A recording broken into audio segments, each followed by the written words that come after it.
What if I told you right now, as you sit listening to this, your body is glowing, multiple different colours, changing every moment of every minute of every hour of every day. This is not metaphorically speaking, it's literally. You have a field of light and energy radiating all around you all the time. Some people call it the aura, and some call it the biofield. Some dismiss it as a fantasy, so it's not real, it's just, those people like perhaps you and I who are listening that think that this is real, but it's actually doesn't exist. But here's a mystery. If it isn't real, why do so many of us sense it? Why do so many of us feel it without ever being taught that it exists? So in this session, we're going to step into that mystery, just discuss it a little bit, pull it to bits if you like. The unseen world of auras and chakras.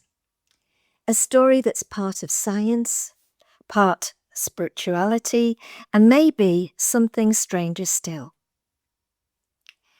So let me take you into my clinic on an ordinary day. In fact, let me just sort of think about a lady that came to me recently who was wanting to have an aura reading. And she'd never had it done. She didn't know what it was going to be. And looking at the machine that I had in my clinic, she was thinking, oh my goodness, what's going to happen when I put my hand on there? What am I going to feel? But imagine this. My clinic is really quiet. We've got beautiful soft lights, soft music, and my client sits in the chair opposite me. And they've always come with questions. Questions about themselves or about life, about why things feel heavy. Some of them actually even think, knowing that they're coming for an aura photography session, they think that they're going to be one set colour. Normally they like to think if they're spiritual that it would be either a white or purple or perhaps golden one. But actually we're all colours, which they would find out in a moment. But they come with these questions about themselves, about life, and about why sometimes things feel heavy. They're usually skeptical, or they're quite excitable, or they have an idea of what they're going to be looking into or seeing on the screen. And they might be a little nervous. In fact, a lot of them are. And then I turn on the machine. And this device picks up the electromagnetic field that surrounds the human body. So I would immediately tell them that this is going to be unique to you. So everybody's aura is different. It's in real time. So the colours are going to change and shift, and they will be unique to you that moment, that day. Even if you come back, that afternoon, the colours won't be the same in the same sequence. It's absolutely amazing, really, when you think about it, that we're giving this out. And actually those colours, they come from our emotions because in our endocrinal system.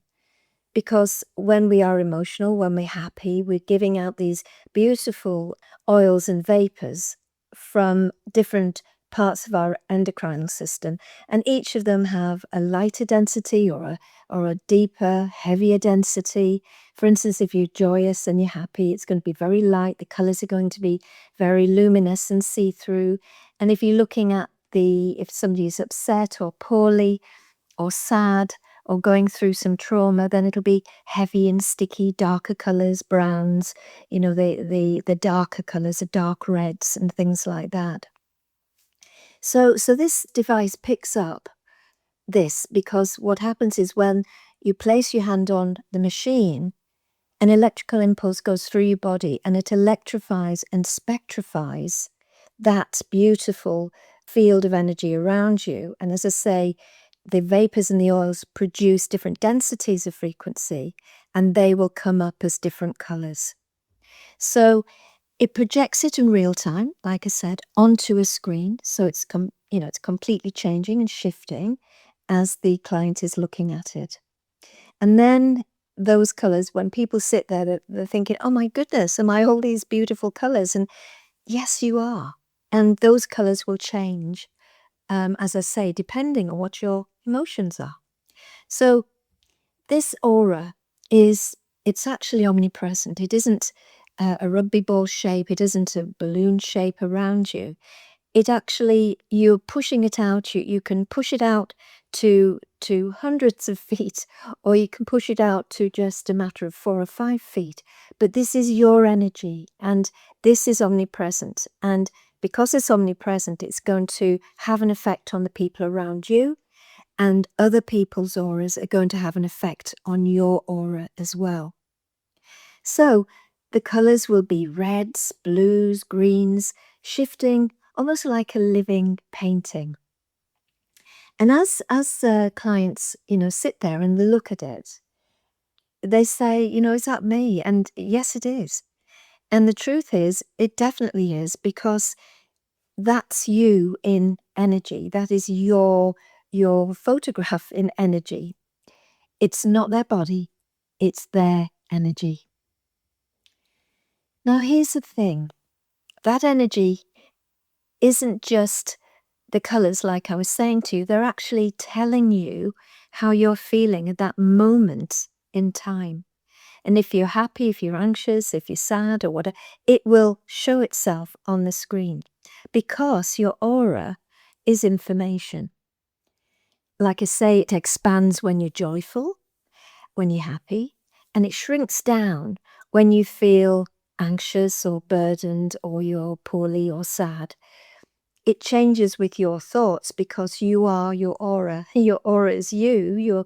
You're creating this. You're manifesting this. So it changes with your thoughts, with your mood, with your beliefs. And in that moment, as my client realizes, it sort of changes everything. So they realize they're not just flesh and bone. They're energy. Like I said, we're more energy than we are physical, and they are vibrational. So maybe you felt it too. That strange knowing, walking into a room and instantly sensing tension, even before anybody speaks. Meeting a stranger that you've never met before and feeling that sort of instant, either repelling, this person isn't for me, or an instant connection. So your aura is a field that is giving you information all the time. It's telling you what's happening around you. It's looking after you by giving you feelings. For instance, if you were walking home at night and you were on your own and you had to go down sort of an alleyway, don't we all get that sort of prickly feeling at the back of your neck where all your hairs start to stand up? That is part of your auras and your chakra, because your altar major at the back of your head, it's like having eyes in the back of your head. It's scanning all the time. It's looking after you. It's allowing you to sense energy. And that sense can keep you, sort of safe. It can warn you.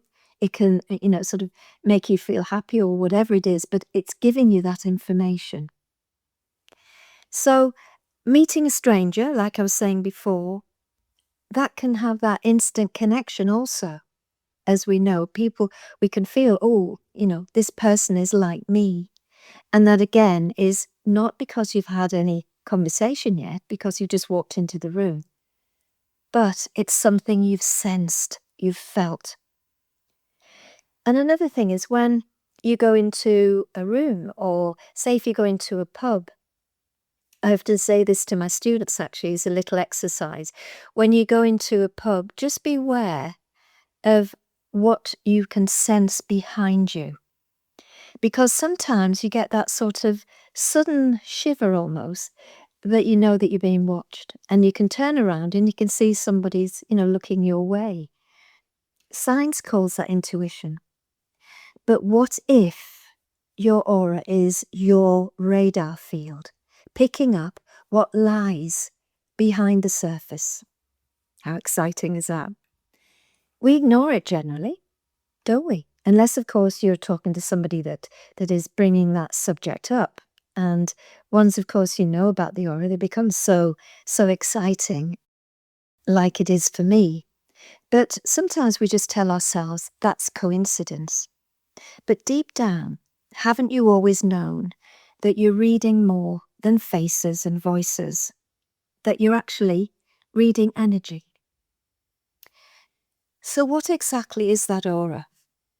It's a luminous light energy that is around you. It surrounds your body. It goes beneath you, above you, the right, the left of you, front and back of you. It goes through you. It's surrounding your body layer upon layer upon layer. And each layer is telling a story. It can tell a story about your physical health, your emotions, how you're feeling, your thoughts. Ruminatory thoughts sometimes can, when people see their aura on screen and they have sort of what I call mental aspect top heavy, that's usually saying that we're thinking and the same thought that we thought yesterday and the day before and the day before and the day before, and it's on a loop and it's not doing anything. It's not giving you any further information. And that can really help them to start to think, what am I thinking? It can also be your spiritual connection because we use the aura, we use our chakras to connect with other superconsciousnesses and other energies, spiritual energies. So when this aura is clear and it's radiant and it's bouncing light energy out there, you're aligned. But sometimes that aura can be clouded and it's close and sticky and it feels heavy. And this isn't philosophy, it's lived experience. You felt it in your gut, you felt it in your chest and in your skin. The aura is you. You're not separate from it. It is you. So, woven through this aura, this electromagnetic energy field, are chakras.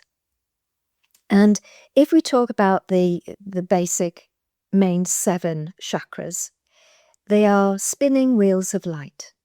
They look like sort of mini hurricanes, mini sort of vortexes of energy. And you have them from the base of your spine to the crown of your head. Each one holds a different key to your life. The root chakra, for instance, is at the base of your spine. And that is about survival. Who am I? Where am I? What am I doing? What do I want to do? It's about grounding. So if we're very business-minded, then hopefully our root will be very energetic and it will be grounded so that we're able to be very discerning about what's happening around. But also the root chakra is about survival. Then we have the next one, which is the sacral chakra. And that's about creativity and passion, about relationships. And it's about how we learn things and all the things that we learn that, maybe are not very good for us, but then we learn a lesson from it. And then we can elaborate and we can sort of build almost like life's wisdoms, building blocks in our sacral chakra. And quite often when clients come to me and they're having healing sessions, usually most people, 80%, probably 85%, will have their sacral chakra out of sync. So then we have the solar plexus, and this is about your confidence.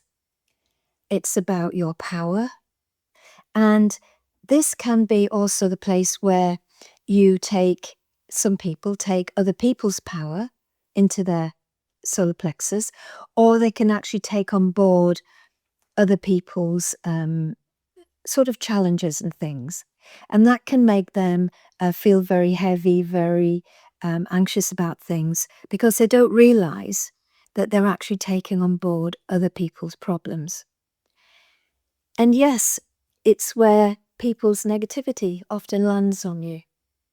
So I always say to people, if you go to a supermarket, you can wake up, you feel fantastic, you're there, you go through the door, you know what you've got to get. But the supermarket is full of people who are going through all sorts of different, paths in their life. Some will be happy, some will be sad, some will be having money issues. There'll be young women or young men with children that are having lots of stress on their shoulders. And when you pass somebody like that with your beautiful shiny, expansive aura. It's physics, it's the way physics works. They will automatically take a part of your energy because as you pass them, physics will balance that energy. So by the time you get out of that supermarket, then you're going to feel tired. And you think, oh my God, I just want to go home, get this, shopping in the cupboards and the fridge or whatever it is, and maybe sit down and have a cup of tea. So yes, it's a place where other people's negativity often lands on you. Then we've got the heart chakra. And the heart chakra is all about love. It's about grief. It's about compassion. And a lot of people, if they're bereft, it will be when they're on my couch having healing, or if they come in and I could sense it immediately, it'll feel as if they've got this sort of barrier that's all around them, that's intertwining, that's covering up their heart center. And it's almost like they're trying to protect themselves from any more sadness. And especially in bereavement, as I say, it's something that is very, very much there. Or it can also be somebody that is constantly being downgraded by their family members or a teacher, or being told they're not good enough, they're a waste of space or whatever it is. And that will sit there. And it can be something that sits there from a lifetime. And of course, what that happens is they push away love away from them because it's a survival mode. They don't want to be hurt. So the heart is about that compassion side as well. Then we've got the throat chakra, which is expression. It's about the truth. It's saying what you feel and feeling what you say. I think the throat chakra is all about authenticity. You being authentically you, saying what is true to you, because so many people speak and say what they think other people want to hear, or what other people think that would be their opinion. The third eye is the next one. And this one it's visionary. It's visionary, or vision beyond the ordinary. It's when we start to have, with our inner perception, we see colors, we see pictures, we can see, in my own case, I see on a psychic level, I see things like a moving cinematic almost. And as I'm seeing that, I'm gleaning information. And then we have the crown. And the crown chakra is your connection to the divine. It's your connection to your higher self. It's your connection to the infinite energy that is around you. It's your connection to the cosmos. So the chakras are amazing. And when they're balanced, they make you feel amazing. They make you feel larger than life. They make you feel unstoppable. But if they're blocked, they can twist your health, your mood, even the sense of who you are. They can make you feel not good enough. They can make you have lack of confidence, lack of self-value, all of those things. But here's the thing, they're never static. Just like your aura, your chakras are never static. They're constantly shifting, constantly responding to your choices, your thoughts, your emotions. And they're shaping every single day of your life. And I think if we start to understand that, we start to realize how utterly amazing this energy part of us, which is far more than the physical carbon part of you, this is shaping you every single day. Skeptics often ask or say to me, but where's the proof? How can you prove? Yes, I've got a machine. Yes, you can put your hand on this machine. Yes, it electrifies, spectrifies, and shows itself on the screen. But sometimes, again, they don't believe that. But here's what we know. Your body does produce electromagnetic energy.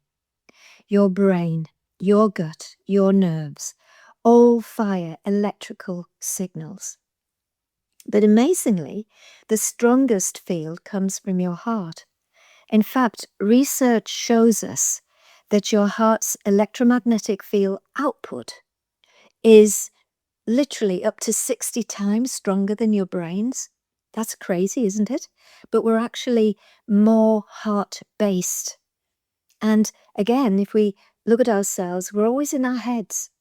We're always doing what we think we ought to be doing, or we're responding in a survival mode, or we're responding in a habit mode. But really, if we listen to our heart literally is giving out this amazing energy, this amazing electromagnetic energy.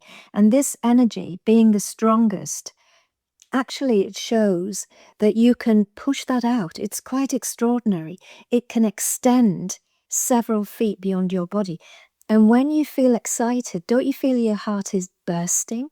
When you fall in love, your heart is bursting. Your heart tells you and makes you feel more you than you've ever felt when you are connected to it, when you are focused on it. Which means that what you feel in your heart doesn't stay hidden. It radiates out, it interacts with everybody else, it influences everybody else. That's that charismatic thing. That's what people are picking up from you. And quite often you can know instantly if your best friend or your partner or your lover or your family member that you know very well comes in and has a smile on their face and everything else, but you know instinctively there's something wrong. And what do we say? What's up with you today? So it influences us and other people. And that's why some people, when they walk into a room, they light it up. It's almost like their light energy walks in ahead of them. And others don't, because they're guarding it, they're holding on to it, or they're in survival mode and they're trying to support themselves and to protect themselves. So if the aura is electromagnetic, what about something deeper? What about quantum energy? Think of it as a huge ocean of information, of consciousness. It's invisible, but it's everywhere. It's within every atom and cell of your body, and it's in every part of the universe. It has pure potential. It's not bound to time and space because, of course, quantum energy comes in the 5D range of energy, so where there is no time. Everything is in the now.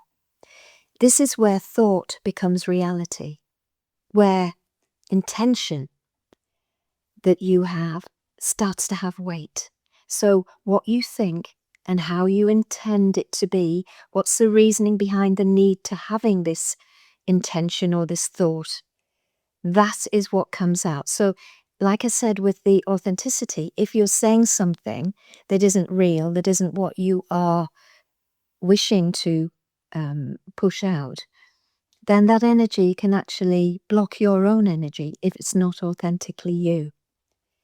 Because consciousness, mind actually influence matter. Mind over matter. We've heard that one, haven't we? So we're swimming in it all the time, this ocean of energy, of consciousness. And you tap into it when you meditate, when you breathe deeply, when you find stillness in nature, when you open your awareness to the present moment, living in the now, being present now.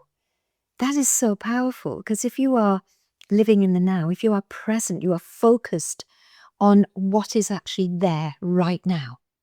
And you can then create your reality going forward, if we use that terminology, because there's no such thing as time in quantum, but we create our reality. So, as I said to before, this is the thing. In the quantum field, there is no past or future. There is only now, which means when you hold that thought, when you hold an emotion, an intention in the present, you must be already in the now, shaping what comes next.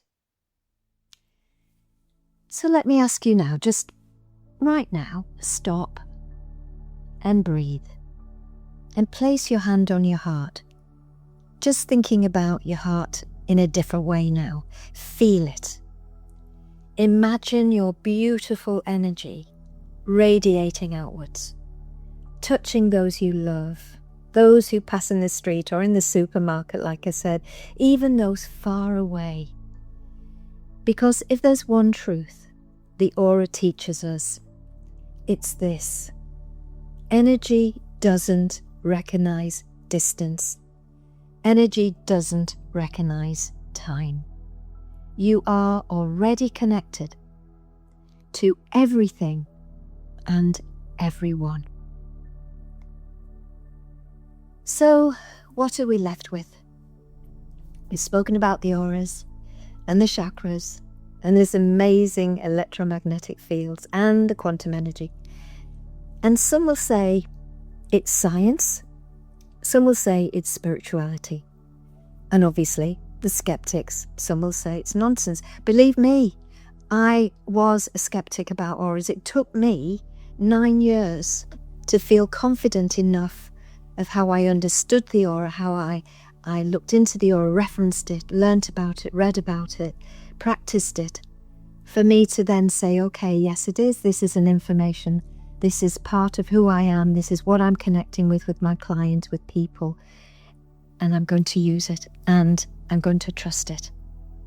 So, some will say it's nonsense, but here's what matters. You felt it, I felt it, we've all felt it. The question isn't, does it exist? The question is, are you focusing on this amazing, amazing part of you that is bigger than your physical carbon body? Because when you do, the world looks different. You realize you're not just living in it. You're actually shaping it the way you want. You're creating your reality the way you want it, from love, from energy, from ease, from effortlessness. With every breath, you are shaping it. With every thought and with every beat of your heart. So next time you walk into a room and sense something, just pause for a moment. Next time you feel that pull towards a person or that resistance against them, just ask yourself, is it coincidence? Or am I actually picking something up? Am I more than I think? Is this the aura talking to you? You decide. Thank you so much for joining me today. This podcast is free to listen to, and if you'd like to help me keep creating it, you can support the show through my Buy Me a Coffee link in the show notes. Every bit of support means the world. And if you'd like to go deeper into your own journey, come and visit me at margaretdepetro.com. You'll find ways to book tarot readings with me, courses, Reiki and healing appointments, meditations, and lots more waiting for you there. Until next time, keep listening, keep learning, and keep walking your own beautiful path.